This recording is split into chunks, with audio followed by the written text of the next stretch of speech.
না, ঈদ উপলক্ষে আপনাদের নির্ধারিত ভাড়া থেকে 1 টাকা বেশি নিতে পারবেন না। আমাদের আরো মনিটরিং টিম করা হয়েছে যে ভাড়া যাতে বৃদ্ধি না পায়, নিরাপত্তা যাতে ঠিক থাকে। ম্যাজিস্ট্রেট আছে, এখানেও আছে, স্টেশনগুলিতে আছে, হাইওয়েতে আছে। অবাক হবেন যে এর আগে 9 জন ম্যাজিস্ট্রেটের নেতৃত্বে 9টা মোবাইল কোর্ট আছে। এবার আমরা আরো 15 জন ম্যাজিস্ট্রেটকে এনে প্রায় 24টি মোবাইল কোর্ট পরিচালনা করছি। 160টি জায়গা আমরা ঝুঁকিপূর্ণ চিহ্নিত করেছি। ঝুঁকিপূর্ণ মানে যাতায়াতের কম ঝুঁকিপূর্ণ, যানজট সম্ভাবনা হতে পারে। সেখানে হাইওয়ে পুলিশ, আমাদের বিআরটিএফ টিম এবং আমাদের 500 মিটার পর পর নিজস্ব ভলেন্টিয়ার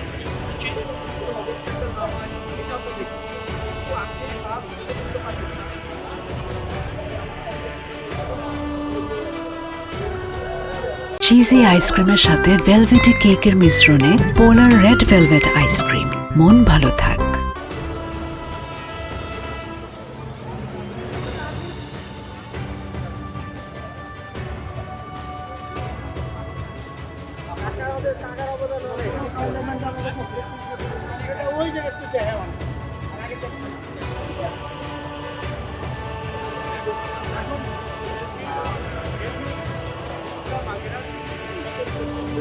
স্বার্থে অথবা যাত্রীদের সেবার স্বার্থে আরো একটু অ্যাডভান্স হয়ে যায়।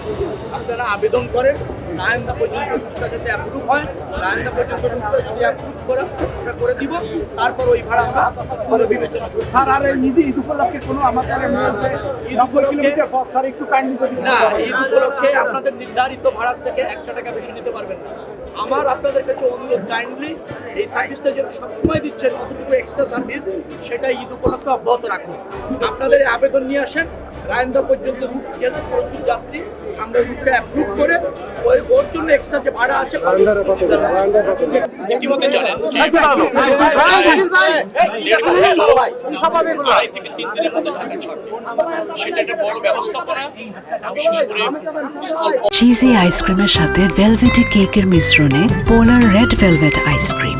মন ভালো থাক। রেলপথ, সব পথেই মানুষ ঢাকা থেকে গ্রামমুখী হবে 2 থেকে 3 দিনের মধ্যে। এটা একটা বড় চ্যালেঞ্জ। আমাদের যে ব্যবস্থাপনাটা আছে, যোগাযোগ ব্যবস্থাপনা, তার সর্বোত্তম সদ্ব্যবহার আমরা করতে চাচ্ছি, প্রয়োজনীয় ব্যবহার করতে চাচ্ছি। তো অভিযোগ সাধারণত থাকে যে ভাড়া বেড়ে যায়, সেটা এখনো পর্যন্ত হয়নি এবং টাইম মতো বাসগুলি ছাড়ে না। এখনো পর্যন্ত শিডিউল বড় ধরনের বিপর্যয় হয়নি, টাইম মতো যাচ্ছে। চ্যালেঞ্জটা আগামী 2-3 দিন আছে, সেই জন্য আমরা প্রয়োজনীয় ব্যবস্থা ইতিমধ্যে গ্রহণ করেছি। সড়ক যোগাযোগে, নৌপথ যোগাযোগ এবং রেল যোগাযোগ। তো আজকে আমরা সায়দাবাদ বাস স্ট্যান্ডে আসলাম, এর আগে ফুলবাড়ি থেকে বাস স্ট্যান্ডে গিয়েছিলাম। ভাড়া নির্ধারিত হারেই নেওয়া হচ্ছে, ঠিক আছে। এখনো পর্যন্ত যাত্রীর চাপ মাঝারি, ব্যবস্থাপনা যা নেওয়া হয়েছে যথেষ্ট বলে আমরা মনে করছি। সড়কে বাস স্ট্যান্ডে ধরেন বেশি ভাড়া যাতে দিতে না পারে, যাতে এখানে নিরাপত্তাটা নিশ্চিত হয়, সেই জন্য আপনার পুলিশ কন্ট্রোল রুম আছে, আমাদের বিআরটিএফ থেকে একটা কন্ট্রোল রুম করা হয়েছে। এখানে সিসিটিভি দেওয়া হয়েছে, সার্চ লাইট দেওয়া হয়েছে রাত্রে, যাতে সবাই একটা নিরাপত্তা বোধ করে এবং নিরাপত্তা নিশ্চিত করতে পারে এবং আমাদের যে সুপারভিশন আছে মন্ত্রকের থেকে। পাশাপাশি আমরা আরও যেটা করেছি সেটা হচ্ছে ভিজিলেন্স টিম আছে, আমাদের আরো মনিটরিং টিম করা হয়েছে যে ভাড়া যাতে বৃদ্ধি না পায়, নিরাপত্তা যাতে ঠিক থাকে। ম্যাজিস্ট্রেট আছে, এখানেও আছে, স্টেশনগুলিতে আছে, হাইওয়েতে আছে। অবাক হবেন যে এর আগে 9 জন ম্যাজিস্ট্রেটের নেতৃত্বে 9টা মোবাইল কোর্ট কাজ করত। এবার আমরা আরো 15 জন ম্যাজিস্ট্রেটকে এনে প্রায় 24টি মোবাইল কোর্ট পরিচালনা করছি। হাইওয়েতে যে সমস্ত রাস্তাগুলি আছে মেরামত করেছি, সংস্কার করেছি, চলাচলের উপযুক্ত করেছি। আমার মনে হয় যে মিনিমাম দুটি লেন, কোনো জায়গায় 4 লেন 6 লেন যেখানে যা আছে সেটা কার্যকর থাকবে। আরো হচ্ছে যেখানে কনস্ট্রাকশন কাজ চলছিল ব্রিজের অথবা হাইওয়ের, সেই সমস্ত জায়গায় মালামালগুলো আমরা সরিয়ে নিয়েছি, ইকুইপমেন্ট সরিয়ে নিয়েছি, লেনগুলি উন্মুক্ত করতে আমরা সক্ষম হয়েছি। পেট্রোল পাম্পগুলি 12 দিন, অর্থাৎ ঈদের আগে 7 দিন, ঈদের পরে 5 দিন পর্যাপ্ত তেল নিয়ে 24 ঘন্টা খোলা থাকবে, সেটা আমরা নিশ্চিত করতে পেরেছি। তো এভাবে আমাদের সব শক্তি আমরা প্রয়োগ করতে চাচ্ছি, সব সম্ভাবনাকে কাজে লাগাতে চাচ্ছি।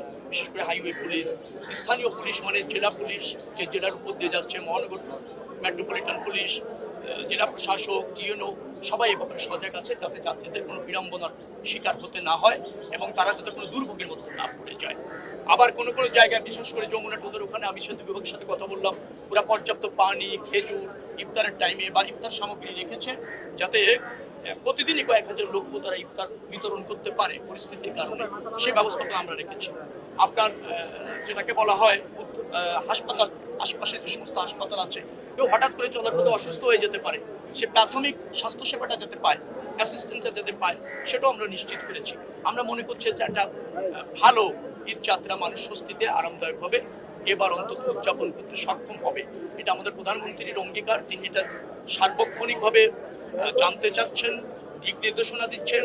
আমরা সংশ্লিষ্ট মন্ত্রণালয় এবং যে সমস্ত কর্তৃপক্ষ এখানে আছে, বাস মালিক সমিতি, শ্রমিক সমিতিগুলি এখানে আছেন, তাদেরকে নিয়ে তাদের পরামর্শে তাদের কাছে আমরা চেয়েছি যে আমরা নির্বিঘ্নে ঈদযাত্রা নিশ্চিত করতে চাই। আপনাদের কি কি অ্যাসিস্ট্যান্স আমাদের করবেন আর আমাদের কি কি অ্যাসিস্ট্যান্স আপনাদের করতে হবে, তারা যেগুলি আমাদেরকে পরামর্শ দিয়েছে আমরা সর্বাত্মকভাবে আমলে নিচ্ছি। আমাদেরকেও তারা সহযোগিতা করছেন। আশা করছি সবাই মিলে একটা ভালো ঈদযাত্রা মানুষকে উপহার দিতে পারবো বলে আমার বিশ্বাস। 160টি জায়গা আমরা ঝুঁকিপূর্ণ চিহ্নিত করেছি। ঝুঁকিপূর্ণ মানে যাতায়াতের কম ঝুঁকিপূর্ণ, যানজট সম্ভাবনা হতে পারে, সেখানে হাইওয়ে পুলিশ, আমাদের বিআরটি এর টিম এবং আমাদের 500 মিটার পর পর নিজস্ব ভলেন্টিয়ার আমরা নিয়োগ করেছি। তারা অ্যাপ্রন করে থাকবে, যে কোনো শৃঙ্খলা, যে কোনো পরিস্থিতি তারা সবাইকে একটা বুঝিয়ে কনসাস করে নিয়ন্ত্রণের মধ্যে আনতে আমরা সক্ষম হবে বলে মনে করছি।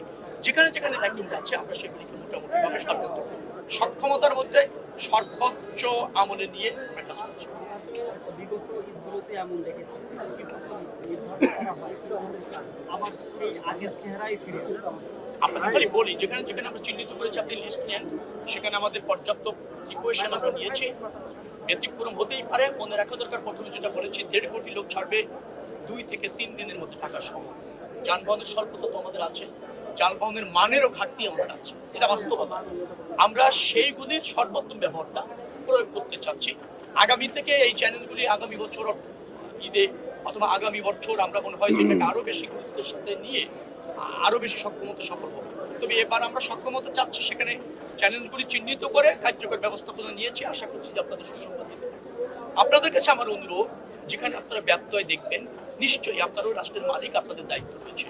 আপনাদের চোখটা আরো বেশি নিরপেক্ষ, পক্ষপাতিত্ব না, সাংবাদিকের চোখ, সবকিছু দেখেন, নিরপেক্ষভাবে দেখেন। আমাদেরকে জ্ঞাত করবেন, ডেফিনেটলি আমরা প্রয়োজনীয় পদক্ষেপ